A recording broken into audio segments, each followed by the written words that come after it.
नमस्कार दोस्तों, भारत एक सोच देख रहे हैं आप। दोस्तों, नगीना सीट जीतने के बाद चंद्रशेखर ने यूपी में बड़ा दांव चल दिया है।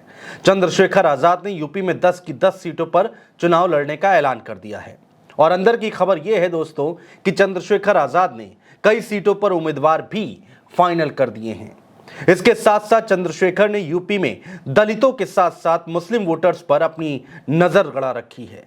क्या कुछ कवायद की जा रही है चंद्रशेखर की ओर से? आखिर वो कौन सी रणनीति है जिस पर चंद्रशेखर आगे बढ़ते दिखाई दे रहे हैं? ये सब हम आपको बताने जा रहे हैं। दोस्तों, सांसद बनने के बाद चंद्रशेखर और भी ज्यादा एक्टिव होते दिखाई दे रहे हैं। भीम आर्मी चीफ चुनाव के दौरान भी और चुनाव के बाद भी लगातार चर्चाओं में बने हुए हैं। चंद्रशेखर यूपी के मुद्दों को पुरजोर तरीके से उठा रहे हैं। जब से चंद्रशेखर ने 10 सीटों पर चुनाव लड़ने का ऐलान किया है, तब से यूपी की सियासत में हलचल तेज हो गई है।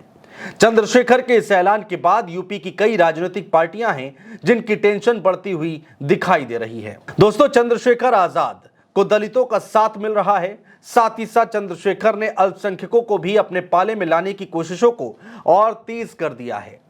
दरअसल चंद्रशेखर अल्पसंख्यकों यानी मुसलमानों के मुद्दों को खुलकर उठा रहे हैं। उन्होंने संसद में अपने पहले ही भाषण में देश में मुसलमानों के साथ हो रहे अत्याचार का मुद्दा उठाया था। अब हाल ही में उन्होंने जेल में बंद आजम खान की बात की। चंद्रशेखर आजाद ने हाल ही में आजम खान और उनके परिवार की गिरफ्तारी को शासन की तानाशाही और अन्याय करार दिया, जिससे मुस्लिम वोट बैंक चंद्रशेखर के साथ जुड़ सके। ऐसे में कहा जा रहा है कि यूपी में चंद्रशेखर एक खास रणनीति के तहत काम कर रहे हैं, जिसका फायदा उत्तर प्रदेश में होने वाले उपचुनाव में उनको मिलता दिखाई दे सकता है।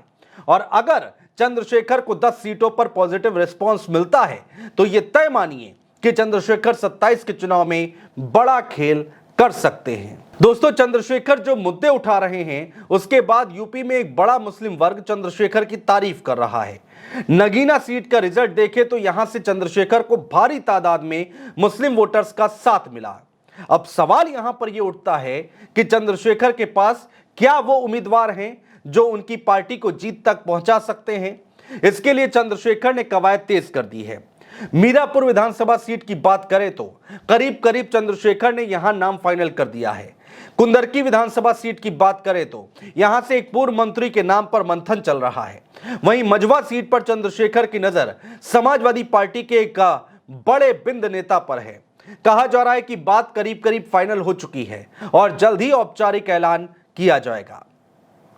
वहीं चंद्रशेखर की पार्टी ने बूथ स्तर पर तैयारियों को धार देना शुरू कर दिया है।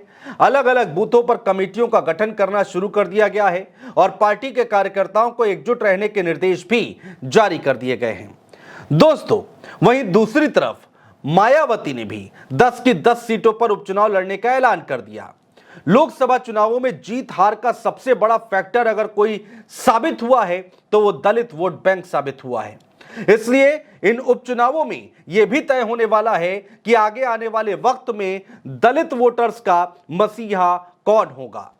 जिस तरह बीएसपी से दलित वोट टूट रहे हैं, उस पर कब्जा करने की होड़ मची हुई है। बीएसपी भी इस बार अपने कोर वोट बचाने के लिए अस्तित्व की लड़ाई लड़ेगी। इसलिए असली लड़ाई इस बार बीएसपी और चंद्रशेखर की पार्टी के बीच में होने वाली है। दोनों ही दलों ने विधानसभा उपचुनाव में उतरने का ऐलान कर दिया है।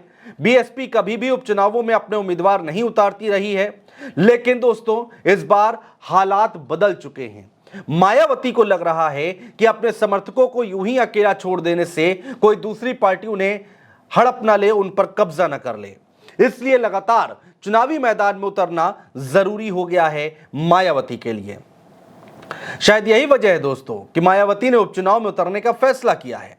खैर दोस्तों, जो भी हो, लेकिन चंद्रशेखर ने यूपी के सियासत की तस्वीर पूरी तरह से बदल कर रख दी है, यह कहना गलत नहीं होगा।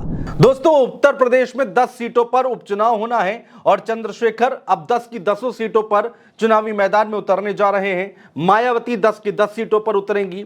इधर अखिलेश यादव और राहुल गांधी एक साथ उतरने के संकेत मिल रहे हैं। इंडिया गठबंधन एक साथ 10 की 10 सीटों पर चुनाव लड़ेगा।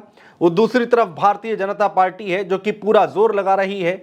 यहां से जो चुनाव जीतेगा और हारेगा, बहुत कुछ तय होगा आगे की राजनीति को लेकर, 2027 की राजनीति को लेकर।